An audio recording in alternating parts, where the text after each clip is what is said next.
जय हिंद साथियों, कैसे हैं आप सब। स्वागत है आपका एक बार फिर आपके अपने YouTube channel Shri Shyam classes. जी हाँ साथियों, मात्र 3 से 4 मिनट की क्लास रहने वाली है और एक सवाल मैं आपको ऐसा बताऊंगा जिसमें कि आपको अगर नहीं आता तो उत्तर किस प्रकार से निकालने हैं साथियों। तो अपनी ये जो सीरीज चल रही है, डेली का एक वीडियो अपना ऐसा आ रहा है जिसके अंदर आपको प्रश्नों को अटेंड करने का तरीका बताया जा रहा है साथियों। और साथ में एक प्रश्न आपको करने के लिए भी दिया जा रहा है। तो अपन को देखना है कि उस प्रश्न को अगर आपको नहीं आता है तो अपन उसको नेगेटिव किस प्रकार से छांटे, उसके पॉजिटिव किस प्रकार से छांटे कि अपन उसकी गहराई तक पहुंचे और अंतिम 2 ऑप्शन में पहुंचने के बाद उसमें से सही ऑप्शन कैसे चुने साथियों। तो अगर आप हमारे साथ जुड़े हुए हैं तो आप अपने छोटे छोटे क्लासेस जो हर एक क्लास में से सवाल आने वाला है साथियों एग्जाम में, उनकी प्लेलिस्ट हमने बना रखी है, वहां जाकर के पूरी क्लासेस देख सकते हैं। जिन्होंने अभी तक तैयारी नहीं करी है, 10-10 मिनट की 8-8 मिनट की क्लासें हैं साथियों। हर एक क्लास से एक एक नंबर का सवाल है साथियों। और अगर अभी तक तैयारी नहीं करी है तो साथियों मैं तो बस इतना ही कहूंगा, थोड़ा बहुत ध्यान आप टीचिंग मेथड पे दे लो, फिर बाकी का करने वाला ऊपर वाला है। टीचिंग मेथड में अगर आप सही कर देते हो 25 से 30 सवाल तो बाकी सब है ऊपर वाले के हाथ में। और अपने वो जो तुक्का लगाने की टेक्निक है वो भी बहुत जल्द आएगी। तुक्का भी किस प्रकार से लगाना है, क्योंकि तुक्के लगाते हैं अपन कब, जब माइनस मार्किंग नहीं होती है। माइनस मार्किंग होती तो अपन तुक्के लगाने की सोचते भी नहीं साथियों, लेकिन अगर है नहीं माइनस मार्किंग तो अपन तुक्का लगाने के बारे में भी बात करेंगे साथियों। तो पहला सवाल देखो, एक सफल शिक्षक सफल यानी अच्छा शिक्षक के लिए सीखने के सिद्धांतों की जानकारी महत्वपूर्ण है।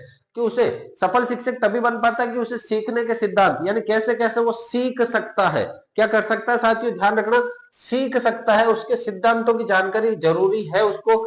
सबसे पहले ये समय की बचत में सहायक है। अब समय की बचत, समय बचा देगा, आधे घंटे का टॉपिक है वो 15 मिनट में करवा देगा साथियों। ये तो एक तरह से अगर फीलिंग की बात करें तो नेगेटिव फीलिंग आ रही है इसमें से। क्या आ रही है कि समय बचा देगा। चाहे समय ज्यादा लग जाए लेकिन छात्रों को समझ में आना चाहिए। चाहे समय 1 घंटे का टॉपिक है, आप चाहे समय 1.5 घंटा ले लो, छात्रों को समझ में आना चाहिए। ऐसा नहीं कि आप उसको आधे घंटे में समय की बचत के लिए कर रहे हो, छात्रों को समझ में ही नहीं आए। तो अपन को क्या करना, समय बचत वाला नेगेटिव की तरफ जा रहा है। यह शिक्षण को सरल, सही बात है, एवं रोचक बनाने में उपयोगी है। अगर आप ऐसा सिद्धांत सीख जाते हो तो ये क्या करेगा, शिक्षण को सरल व रोचक बनाने में उपयोगी है साथियों। यहां तक सही है। अगले ऑप्शन, यह शिक्षण के दौरान अनुशासन बनाए रखने में सहायक है। ये भी सही है। मैं शिक्षण के समय में पढ़ा रहा हूं, बच्चे आवाज नहीं करे, इसलिए बच्चों को शांत रखना भी बहुत ज्यादा जरूरी है। तो ये भी क्या है, अनुशासन बनाए रखने के लिए सही है साथियों। दोनों ऑप्शन सही है अभी तक। यह पाठ्यक्रम को नियोजित ढंग से पूर्ण करने में सहायक करता है। पाठ्यक्रम यानी सिलेबस को नियोजित यानी निश्चित तौर पे या पूर्ण, जैसे सरल से कठिन की ओर। अब देखो साथियों, तीनों ऑप्शन अपने सही हो रहे हैं। अब सर हमारे तो तीनों ऑप्शन सही हो रहे हैं, बस एक काट पाए हम, तो अब क्या करें। तो साथियों यहां है सीखना। सीखना यानी आप सीखोगे कब, क्या आप अनुशासन बनाए रखने पर सीख सकते हो क्या।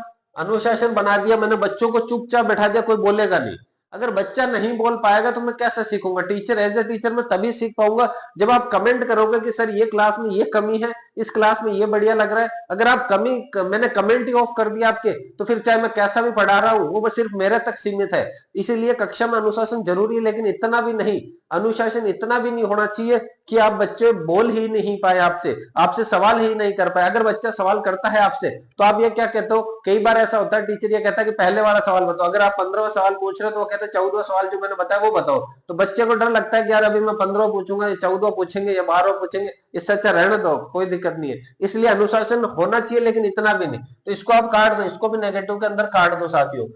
फिर है, शिक्षण को सरल एवं रोचक बनाने में उपयोगी और पाठ्यक्रम को नियोजित ढंग से पूर्ण कराने में सहायता करता है सीखने के। अब सीखना, सीखेगा कब छात्र, सीखेगा कब, जब उसका सरल होगा और रोचक हो जाएगा। जब रोचक हो जाएगा तब तो वो सीख सकता है। कि मैंने एक्टिविटी, जैसे कि अभी आपको अगर ये क्लासे अच्छी अच्छी लग रही है कि सर बहुत अच्छा पढ़ा रहे हो, 8 मिनट 10 मिनट का कंटेंट बहुत शानदार है, लेकिन 2 घंटे की क्लास हम मैराथन लेते हैं उसमें से इतना समझ में नहीं आता।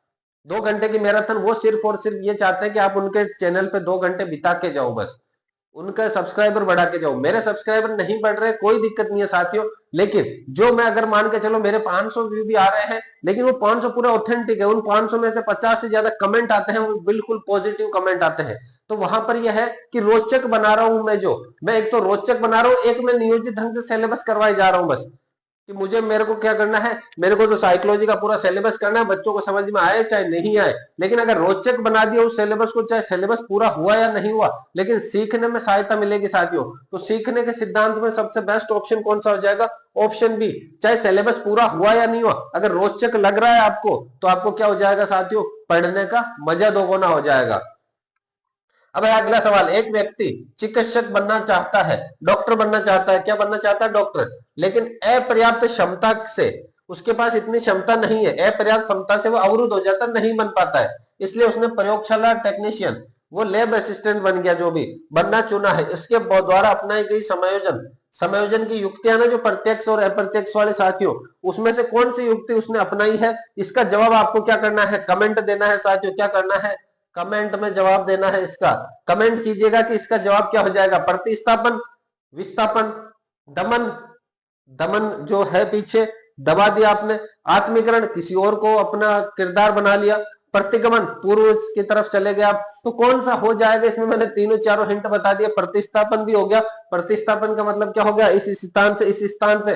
तब आपको इतना सा बताना है कि इसका कमेंट में सर इसका जवाब क्या होगा, क्या प्रतिस्थापन होगा, दमन होगा, या प्रतिगमन होगा, या फिर आत्मीकरण होगा। तो साथियों इसका जवाब कमेंट में देना है। और इसी प्रकार के रेगुलर क्लासेस के लिए, शॉर्ट क्लासेस के लिए बने रहिएगा आपके अपने यूट्यूब चैनल के साथ। बस आपको क्या करना है, अपने दोस्तों के साथ शेयर जरूर करना है इस चैनल को। तो साथियों बने रहिएगा आपके अपने यूट्यूब चैनल के साथ। मिलते हैं अगली क्लास में, तब तक के लिए जय हिंद, वंदे मातरम।